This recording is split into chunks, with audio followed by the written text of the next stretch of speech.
Hello नमस्कार दोस्तों, स्वागत है आप सभी का आपके अपने यूट्यूब चैनल डिलाइटफुल स्टडी पर। तो डियर फ्रेंड्स, हमने क्लास 10th की जो वर्कबुक है उसकी वर्कशीट 1 का हम सॉल्यूशन कर चुके हैं। आज करेंगे हम वर्कशीट 2, 3, 4, 5 तक के सॉल्यूशन। तो देखिए, इसमें वर्कशीट 2 में पहला क्वेश्चन है कि यूक्लिड विभाजन एल्गोरिथम दो धनात्मक पूर्णांकों के निम्न में से किसे परिकलित करने की तकनीक है। देखिए, ये क्या पूछ रहा है, ये बोल रहा है कि जो यूक्लिड विभाजन एल्गोरिथम है तो उससे हम दो संख्याओं का क्या ज्ञात कर सकते हैं। तो देखिए, उससे हम एचसीएफ ज्ञात कर सकते हैं। एचसीएफ मतलब महत्तम समापवर्तक, यानी कि ऑप्शन नंबर 22 में सही हो जाएगा। इसके बाद है पाई क्या है। तो हमसे पूछा है परिमेय है, अपरिमेय है, पूर्ण संख्या है या इनमें से कोई नहीं है। तो देखिए, हम जानते हैं कि पाई का मान देखिए कितना होता है, 3.1415। इस तरह से बढ़ता हुआ जाता है तो बहुत लंबा चला जाता है अनंत तक। तो देखिए, जब भी ये जो दशमलव प्रसार है वो अशांत रूप से आगे बढ़ रहा है, मतलब अपरिमित रूप से आगे बढ़ रहा है, तो वो संख्याएं अपरिमेय संख्या होती हैं। तो हमारा पाई क्या हो जाएगा, एक अपरिमेय संख्या हो जाएगा। ये देखिए, आपके जो आरबीएससी अभी जो सप्लीमेंट्री एग्जाम हुआ था उसमें ये क्वेश्चन पूछा गया था। इसके बाद अगला क्वेश्चन है क्वेश्चन नंबर 3, निम्न में से कौन सी अपरिमेय संख्या नहीं है, ये इसने पूछा है। तो देखो, यहाँ पर √3 भी अपरिमेय है, √2 भी अपरिमेय है, तो इन दोनों का गुणा अपरिमेय होगा, ये भी अपरिमेय होगी, ये भी अपरिमेय होगी। लेकिन यहाँ पर देखो, ये वाली जो संख्या है √64/81। देखिए, अगर हम 64 का वर्गमूल निकालेंगे तो 8 आएगा और 81 का निकालेंगे तो 9 आएगा। तो इसका अर्थ होगा 8/9, अर्थात ये एक परिमेय संख्या होगी, क्योंकि इसे हमें P/Q के रूप में लिख दिया है। तो इस तरह से ये आएगी। देखिए, अब देखते हैं इसका क्वेश्चन नंबर 4। तो क्वेश्चन नंबर 4 है 2.12 11111112 हैं। तो ये देखो, यहाँ पर दशमलव के बाद संख्याएं कैसे अपरिमित रूप से बढ़ती हुई जा रही हैं, यानी कि एक संख्या रिपीट नहीं हो रही है, अलग अलग संख्याएं रिपीट हो रही हैं। तो इस तरह की संख्याएं क्या होती हैं, अपरिमेय संख्याएं होती हैं। तो ऑप्शन नंबर से हमारा सही हो जाएगा। इसके बाद है निम्न में से कौन सा भिन्न का दशमलव प्रसार शांत है। तो देखो, इसमें हम कैसे देखते हैं शांत कब होगा, जब कोई संख्या लिखी हुई है P/Q में, तो उसके जो Q के गुणनखंड है वो 2 की घात n इंटू 5 की घात m के रूप के होने चाहिए। तो यहाँ पर देखते हैं, इसके गुणनखंड नहीं मिलेंगे, इस टाइप में इसके भी नहीं मिलेंगे। तो देखो, ये जो 100 दे रखा है बटे में, इसके हम गुणनखंड अगर करेंगे तो इसके गुणनखंड कैसे आएंगे। देखो, इसके हम अभाज्य गुणनखंड निकालते हैं 100 के। तो देखिए, 2 फिर 50 बार जाएगा, अब 50 में फिर 2 का जाएगा 25 बार, फिर 25 में 5 का जाएगा 5 बार, फिर 5 का जाएगा 1 बार। तो इस तरह से देखिए, यहाँ पर ये इसके अभाज्य गुणनखंड किस रूप के निकलेंगे, 2 की घात n इंटू 5 की घात m के रूप के। तो ये ऑप्शन हमारा राइट हो जाएगा, इसके जो दशमलव प्रसार है वो शांत होगा। इसके बाद नेक्स्ट क्वेश्चन है क्वेश्चन नंबर 6, 1260 के अभाज्य गुणनखंडों को घातांकों के रूप में लिखिए। तो देखिए, हम इसके अभाज्य गुणनखंड निकालेंगे। तो इसके अभाज्य गुणनखंड देखिए क्या निकलेंगे, 2 into 2 into 3 into 3 into 5 into 7, ये इसके अभाज्य गुणनखंड निकलेंगे। तो यहाँ पर देखो, घात के रूप में कैसे लिखेंगे कि कोई संख्या कितनी बार रिपीट हो रही है। तो यहाँ पर देखो, ये दो बार रिपीट हो रहा है, तो उसको कैसे लिखेंगे, 2 की घात 2। फिर गुणा का चिन्ह, 3 भी 2 बार रिपीट हो रहा है, तो उसको कैसे लिखेंगे, 3 की घात, यहाँ पर 3 की घात 2 आएगा, कितना आएगा, 3 की घात 2। इसके बाद 5 इंटू 7, इसको ऐसे कैसे ही लिख देंगे। तो इस तरह से ये इसका आएगा 2 की घात 2 इंटू 3 की घात 2 इंटू 5 इंटू 7, ये इसका राइट आंसर आ जाएगा। इसके बाद नेक्स्ट क्वेश्चन है संख्याओं 55 और 88 का मस्य ज्ञात कीजिए।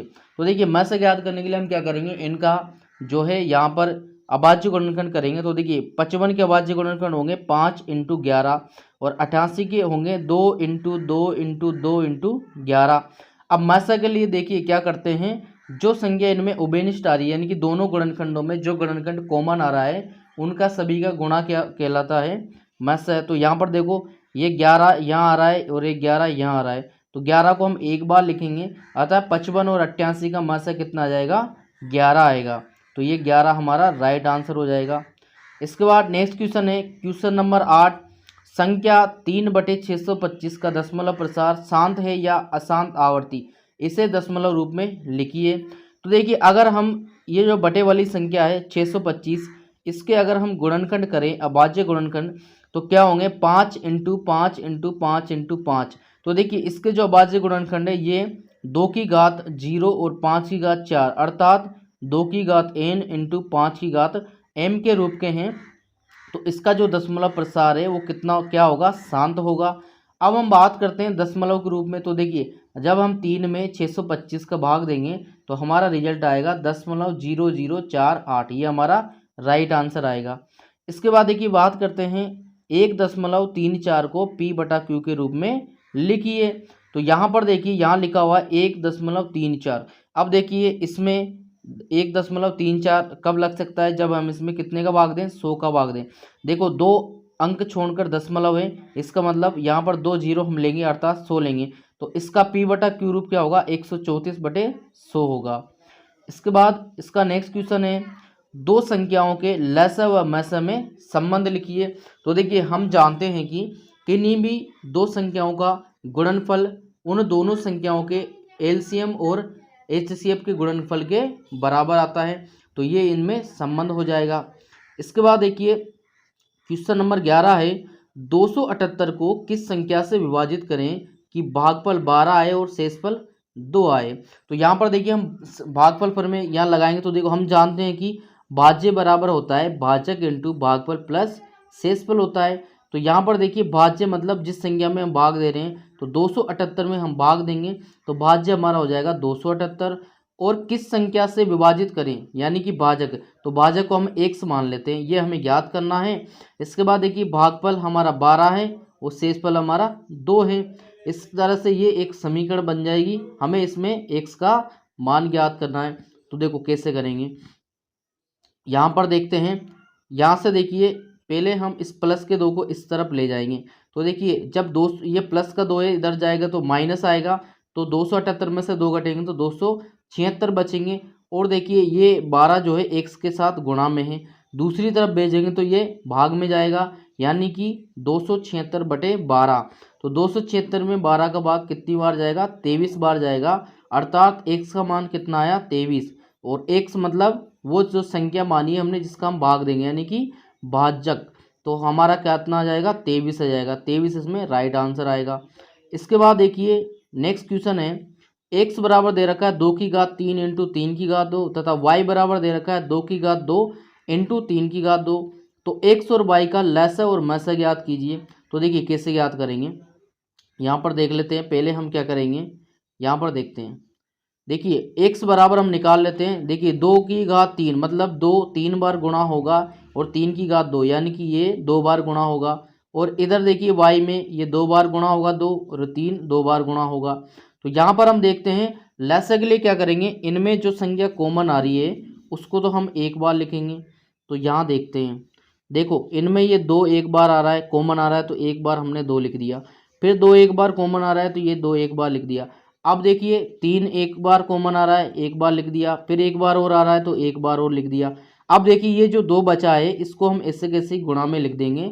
तो इन सबको देखिए गुणा करेंगे तो कितना आएगा 72 आएगा, अर्थात x व y का लसअ कितना आ जाएगा 72 आ जाएगा।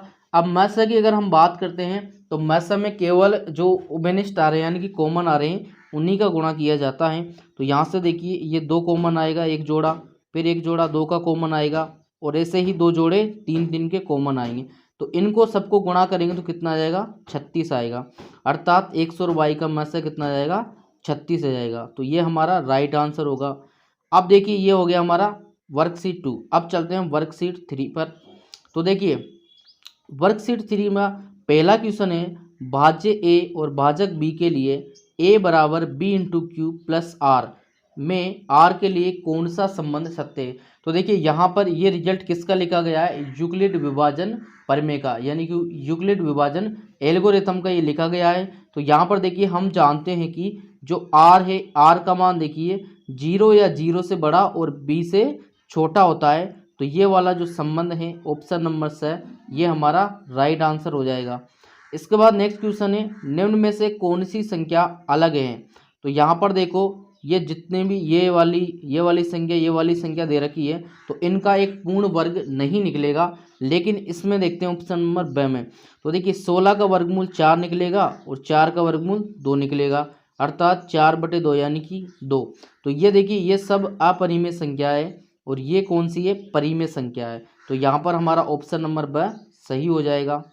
इसके बाद नेक्स्ट क्वेश्चन है, दो संख्याओं a और 18 का लसाअ 36 में से 2 है तो a का मान होगा। देखिए यहाँ पर क्या दे रखा है, हम जानते हैं कि दो संख्याओं का गुणनफल बराबर उन दोनों संख्याओं के एलसीएम और एचसीएफ के गुणा के बराबर होता है। तो हमारे पास दो संख्या दे रखी a और 18, तो हमने इन दोनों को गुणा कर दिया a इंटू 18 बराबर इन दोनों का लसाअ और मसाअ ये गुणा कर दिया इधर।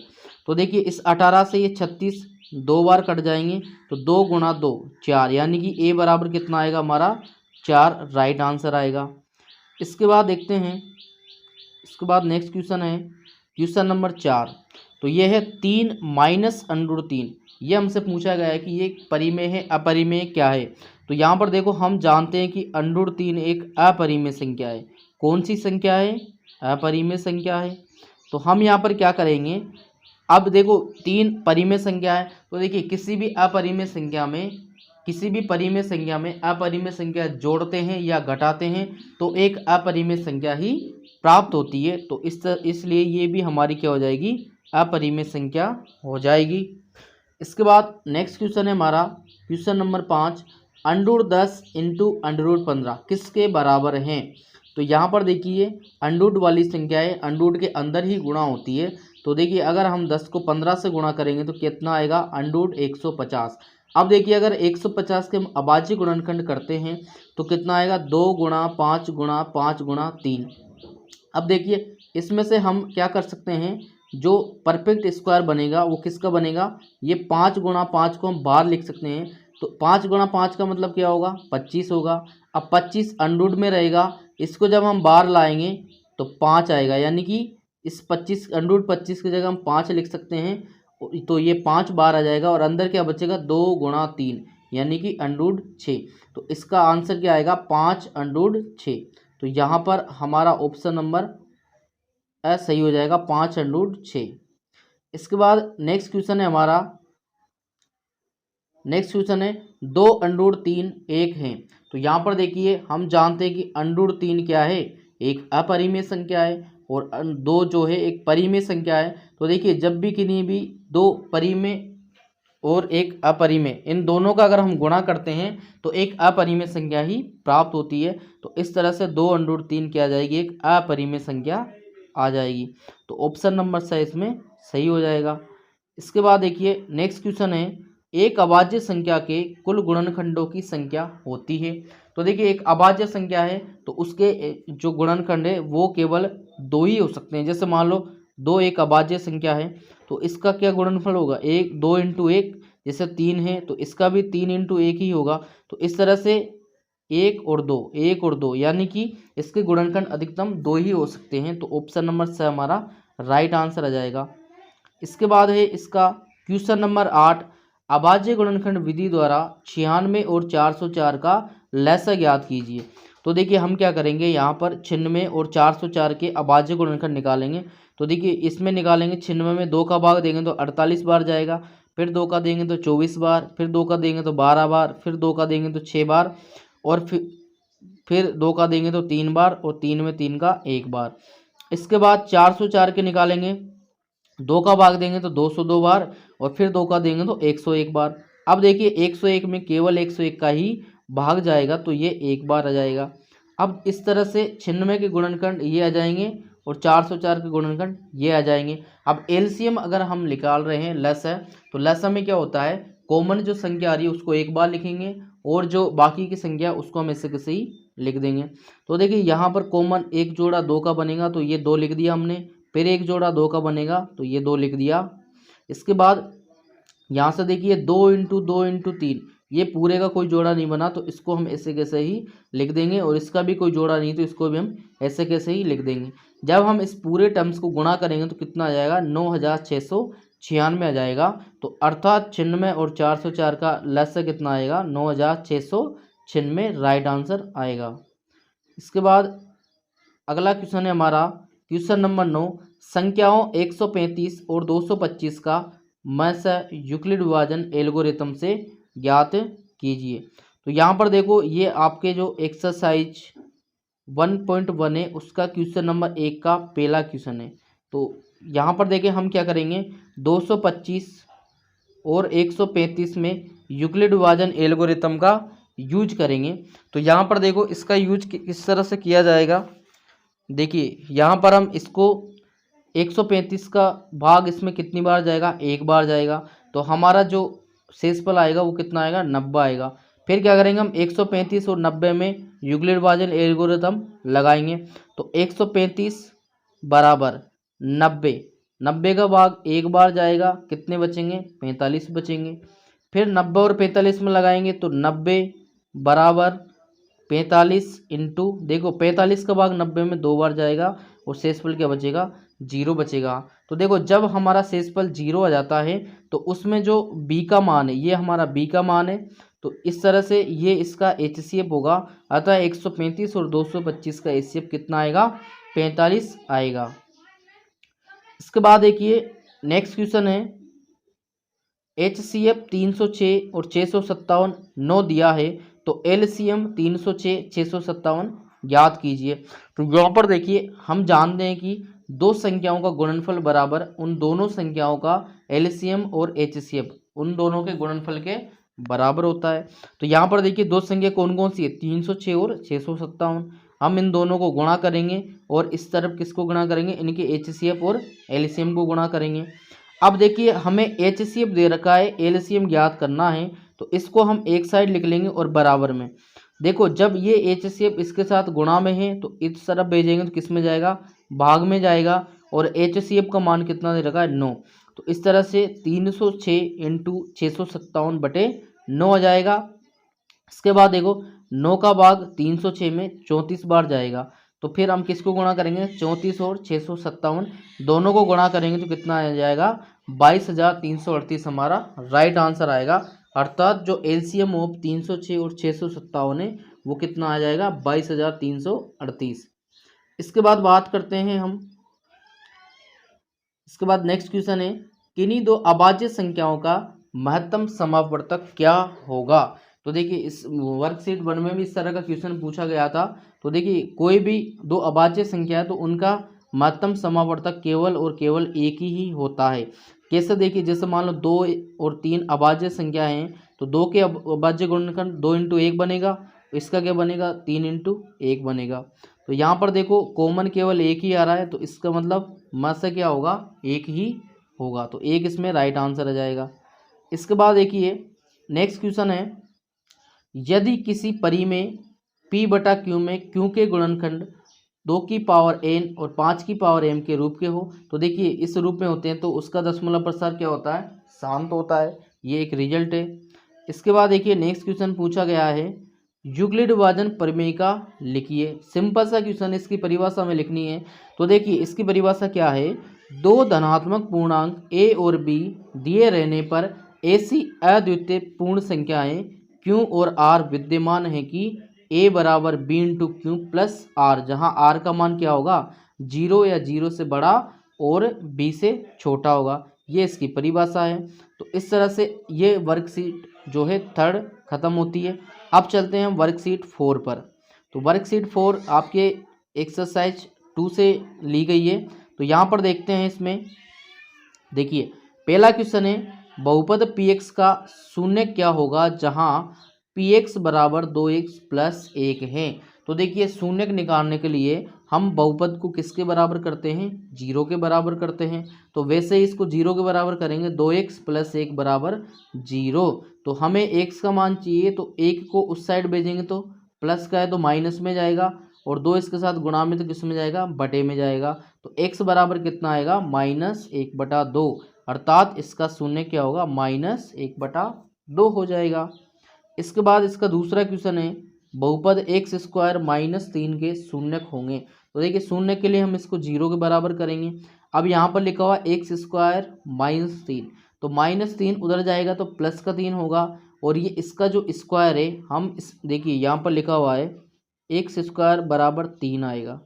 अब देखिए जब हम इस स्क्वायर को हटाएंगे तो एक्स बराबर इस तरफ लगेगा अंडरूट, क्या लगेगा, अंडरूट लग जाएगा, और यहाँ चिन्ह लगता है प्लस और माइनस का, अर्थात एक बार तो प्लस का अंडरूट 3 आ जाएगा और एक बार माइनस का अंडरूट 3 आ जाएगा। इसका मतलब इसके शून्य माइनस अंडरूट 3 और अंडरूट 3 होंगे। इसके बाद है नेक्स्ट क्वेश्चन है इसमें क्वेश्चन नंबर 3, बहुपद पी एक्स बराबर x square minus 2x plus 15 के शून्य ए व बी हो तो ए इंटू बी का मान होगा। तो यहाँ पर देखिए शून्यकों का गुणनफल इसने बोला है, तो देखिए शून्यकों का गुणनफल अर्थात अल्फा इंटू बीटा क्या होता है, ये होता है अचर पद और बटे में एक्स स्क्वायर का गुणांक ये होता है।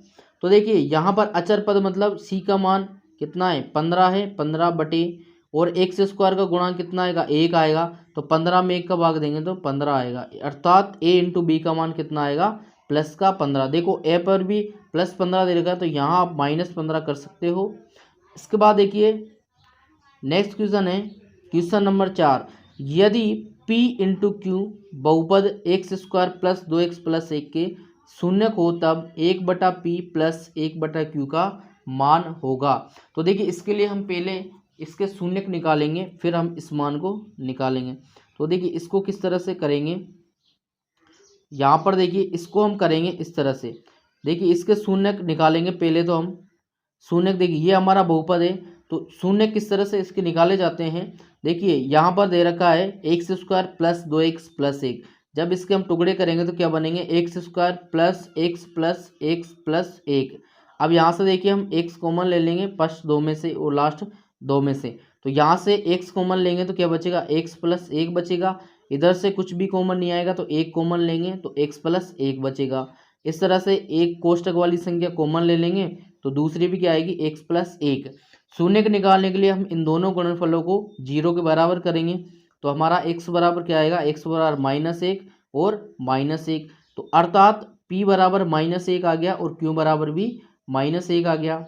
तो इसने क्या पूछा था हमसे, इसने पूछा था 1/p प्लस 1/q। तो देखिए 1/p का मान है -1 और q का मान भी है -1, तो यहाँ पर देखो इन दोनों का देखिए 1 -1 तो इसका आंसर आएगा माइनस का 1, यहाँ पर है 1/-1 इसका भी क्या आएगा -1, दोनों जोड़ेंगे तो कितना आ जाएगा -2, अर्थात 1/p और 1/q का मान कितना आएगा, यह आ जाएगा -2।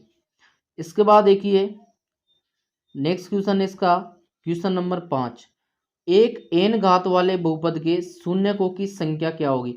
देखिए जब भी किसी भी बहुपद की n घात है तो उसके शून्य भी n ही होंगे, तो यहाँ पर इसके शून्य कितने आ जाएंगे n ही आएंगे। इसके बाद नेक्स्ट क्वेश्चन है, वह द्विघात बहुपद ज्ञात कीजिए जिसके शून्यक 5 व 8 हो। तो देखिए इसको किस तरह से करेंगे, देखिए हम जानते हैं कि कोई भी बहुपद है तो x square minus alpha plus beta मतलब उन दोनों शून्यकों का योगफल इंटू एक्स प्लस दोनों शून्यकों का गुणनफल।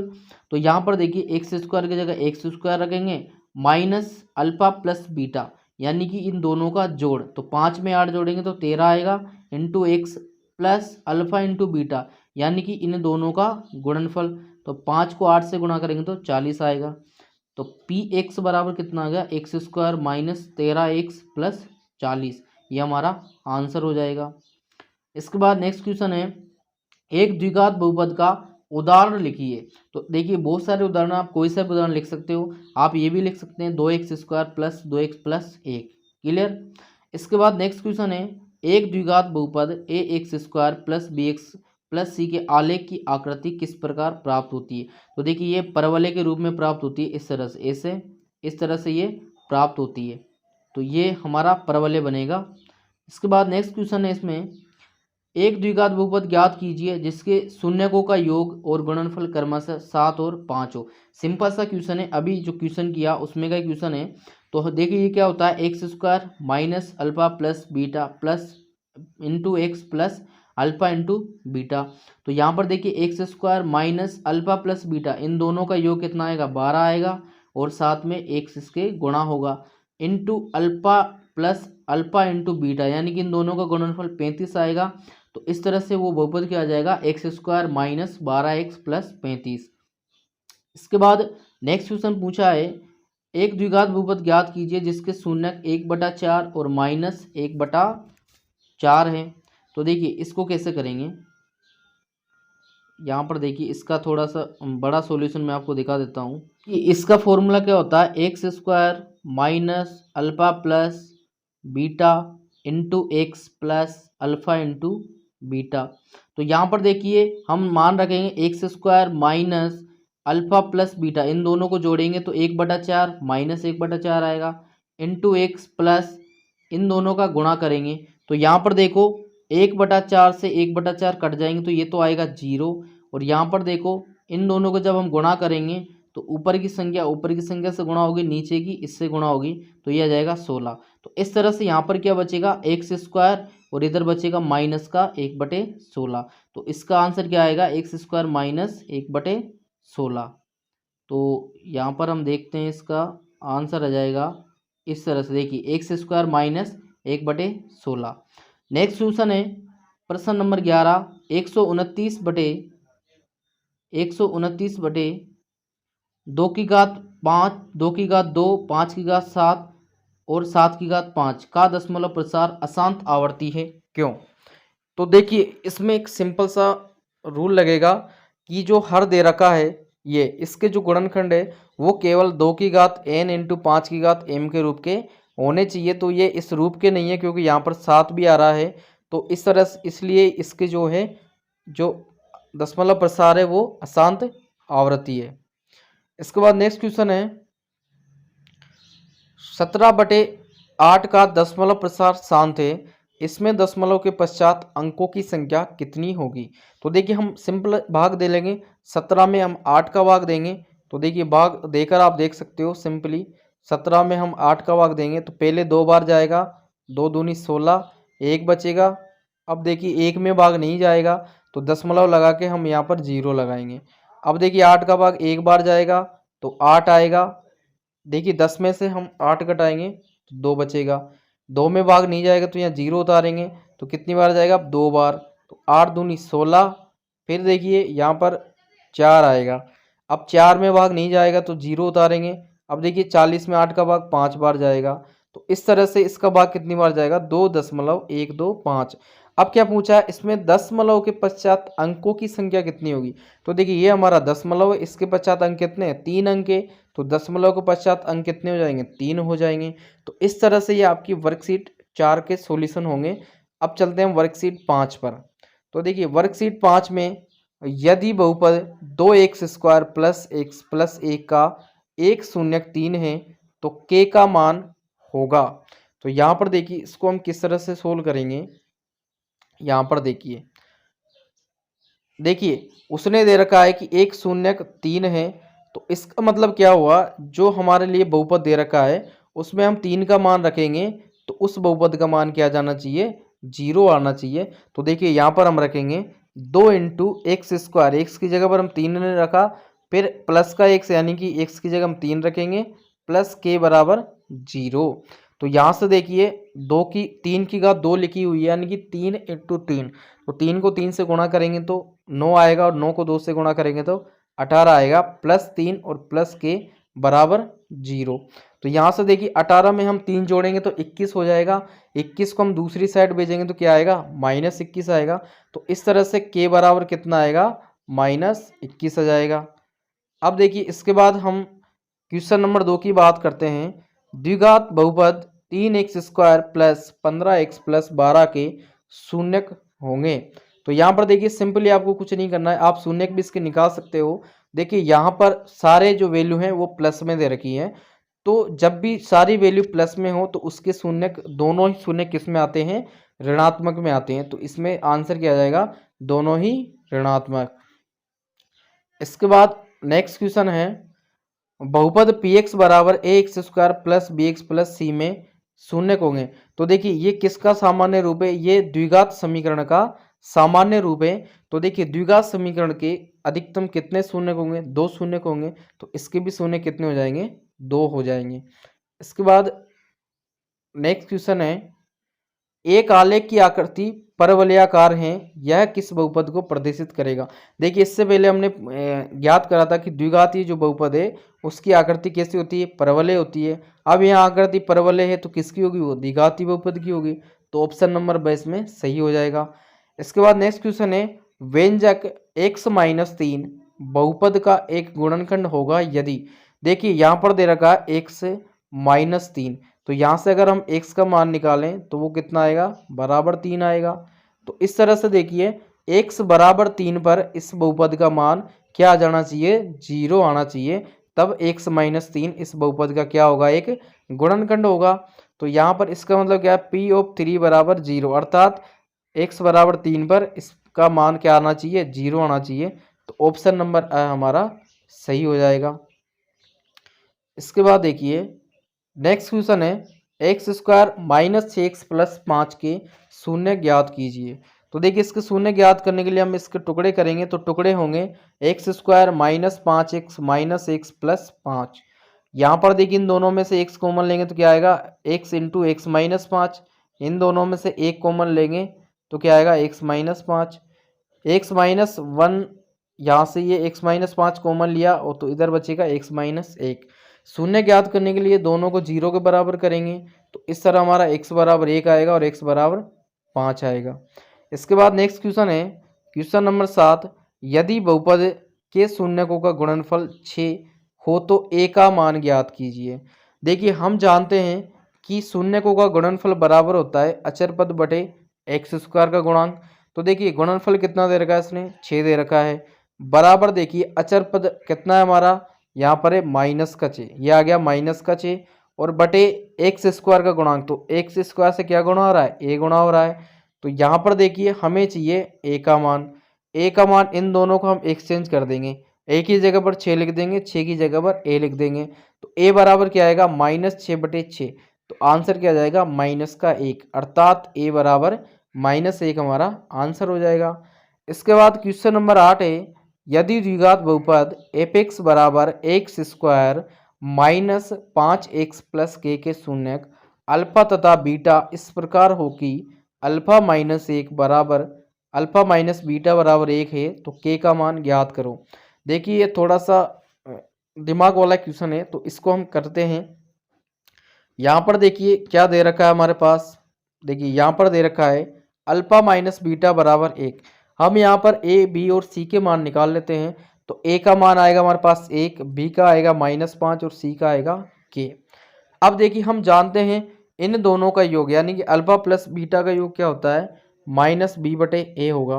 तो देखिए माइनस और b भी माइनस में, तो माइनस और a का मान आएगा 1। जब हम इसमें भाग देंगे तो कितना आ जाएगा, 5 आ जाएगा। तो देखिए अल्फा माइनस बीटा बराबर 1 आया और अल्फा प्लस बीटा बराबर 5 आया।